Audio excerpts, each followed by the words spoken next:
Assalamualaikum warahmatullahi wabarakatuh. Perkenalkan, nama saya Siti Sajidah Fitria Rahma. Saya dari kelas 12 MIPA 6. Di sini saya akan memaparkan bahan produk industri yang ada pada kecap.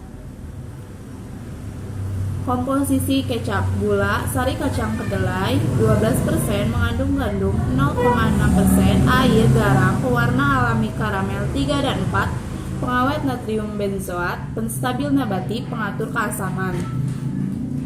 Kecap adalah salah satu hasil dari fermentasi yang dicampurkan dengan bumbu-bumbu lain sebagai bahan untuk menciptakan cita rasa masakan, khususnya di negara Asia. Kedelai pada kecap mengandung protein tinggi di antara kacang-kacangan lainnya, yaitu sekitar 40%, sehingga termasuk ke dalam 5 bahan makanan yang mengandung protein tertinggi. Kandungan kecap merupakan parameter kualitas kecap manis. Menurut standar industri Indonesia, kecap manis berkualitas mengandung protein astrigen minimal 6%. Kecap merupakan salah satu produk yang menggunakan pengawet natrium benzoat. Natrium benzoat merupakan salah satu pengawet makanan yang terbentuk garam atau eter dari benzoat C6H5COOH yang mempunyai rumus kimia dengan rasa menyengat astrigen yang manis. Natrium benzoat lebih banyak digunakan sebagai bahan tambahan pangan golongan pengawet yang sangat efektif dalam menghambat pertumbuhan mikroba karena kelarutan natrium benzoat dalam air lebih besar dari asam benzoat. Natrium benzoat yang digunakan dalam kecap bertujuan untuk mencegah pertumbuhan hamir atau bakteri, terutama pada kemasan kecap yang telah dibuka.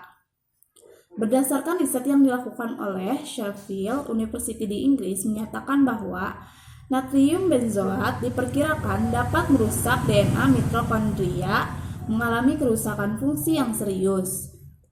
Efek lainnya yaitu terhadap proses metabolisme, di mana asam hikurat yang terbentuk dari 2 tahap reaksi pertama dikatalisis oleh enzim sintesis dan pada reaksi kedua dikatalisis oleh enzim. Harusnya diekskresikan melalui urin, tetapi pada orang dengan tekanan darah menurun, maka produksi pengeluaran urin terganggu. Hal ini menyebabkan gangguan ginjal seperti penumpukan pada ginjal yang lama-kelamaan akan menyebabkan batu ginjal. Menurut penelitian WHO, mengonsumsi natrium benzoat yang berlebihan pada tikus akan menyebabkan kematian dengan gejala hiperaktif, kencing manis terus-terusan, serta penurunan berat badan. Efek samping lainnya dapat timbul adalah undem, bengkak, akibat retensi rentannya cairan dalam tubuh. Penggunaan natrium benzoat terhadap penderita asam dan orang yang menderita urin sangat sensitif, sehingga dalam jumlah besar akan mengiritasi lambung dan dapat mengakibatkan reaksi alergi dan penyakit syaraf. Saat ini, kecap manis di Sumatera merupakan salah satu tambahan makanan yang sering digunakan dalam pembuatan masakan, yaitu jenis produknya banyak beredar di pasaran. Yang kedua, bahan produk industri yang terdapat pada garam. Garam merupakan salah satu penyedap rasa yang umum ditemui pada berbagai jenis makanan yang kita konsumsi sehari-hari.